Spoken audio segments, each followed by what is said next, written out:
TechGolly trending news now. In a major shift for global manufacturing, India has surpassed China to become the top exporter of smartphones to the United States. According to research firm Canalys, the move reflects how companies are shifting their supply chains away from China to avoid U.S. tariffs and trade uncertainty. In the second quarter of this year, smartphones assembled in India accounted for 44% of all U.S. imports, a significant increase from 13% in the same period last year. Meanwhile, China's share plummeted from 61% down to just 25%.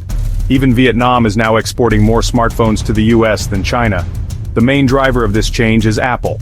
The tech giant has been rapidly moving its iPhone production to India to shield itself from the ongoing U.S. China trade war. President Donald Trump has repeatedly threatened Apple with tariffs and urged the company to move its manufacturing.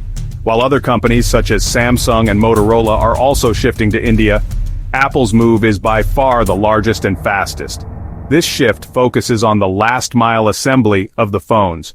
While many components are still manufactured elsewhere, the final product is assembled in India before being shipped to the U.S.